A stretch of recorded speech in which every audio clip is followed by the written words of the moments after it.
Hey, I'm out walking my dog, and I thought it'd be useful to share a story that I use, one of the stories that I use with the men that I work with when they're choosing and deciding and realizing that their drinking has been shifting a little bit to more of a problem and a drive and quote unquote need, as opposed to something just doing for fun. You know, it started as fun, started as good times, and now they're realizing it might be a little too much. Maybe even their doctor's telling them that it might be a little too much, because we can go into all the health implications. There's a bunch. We're not going to go into that in this video. So here's the story. So I was in college, and I didn't drink in high school.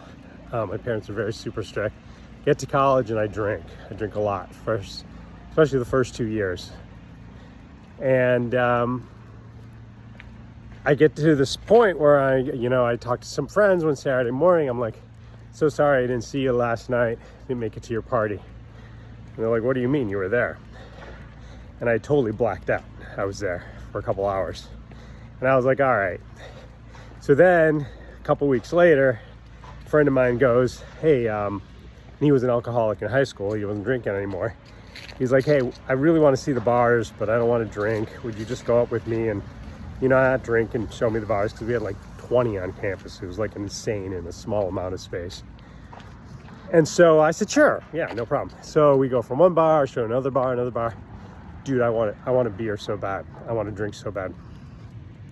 So he finally goes, okay, I'm going to go see my girlfriend.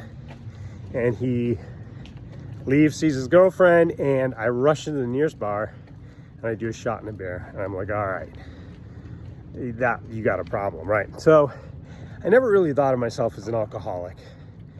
But what I did realize, or what came to me at that moment, just with my, 20-something brain, was you drink right now because you want to meet girls, right? You want to loosen up and meet girls. So the next thought that just instantly popped in my head was, okay, if I could relax and meet girls and have fun without the drinking, that I wouldn't need the drinking to do that, because I'd be able to do that. So I came up with this program for myself, and we had classes only Monday through Thursday, because our university believed in giving us 4 nights to drink. Thursday night, Friday night, Saturday night, well, maybe 3 nights to drink. So I would go out then on Thursday night and drink, and I would note how I acted. I'd have fun, I'd stand on chairs and dance, I'd put my arm around people, I'd joke around, I'd go up to girls I didn't even know, right? Or just had in class and be like, hey, how you doing, right?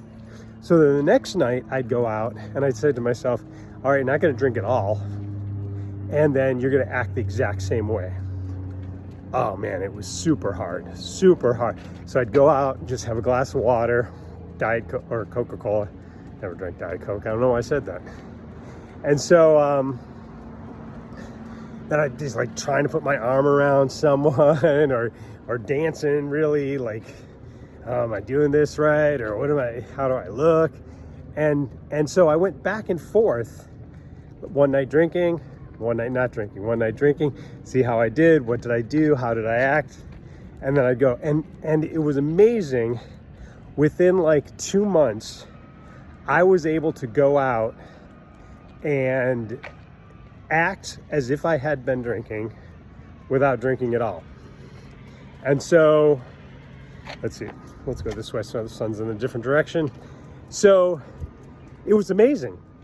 And then I realized people around me who were drinking often didn't like it when I was not drinking. So I'd just have a beer. Or if I was throwing darts, I had a beer and a half. Because I noticed the beer and a half when throwing darts was my sweet spot. And I threw the best game. If it was 1 beer, it wasn't the best. If it was 2 beers, it was too much.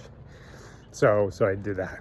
So how I use this with the guys that I work with is we slow it down. And I do this with video games and porn and food and everything. It's like the main idea behind it all is if The dog is chasing a squirrel.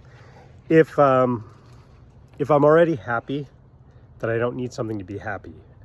And I know it's maybe not just happiness, but anger, frustration, loneliness, bored, tired. In the past, we've adopted something, we've started an old habit and pattern that was fun, that was useful, and then sometimes it gets a little bit out of hand. So that's the story for today.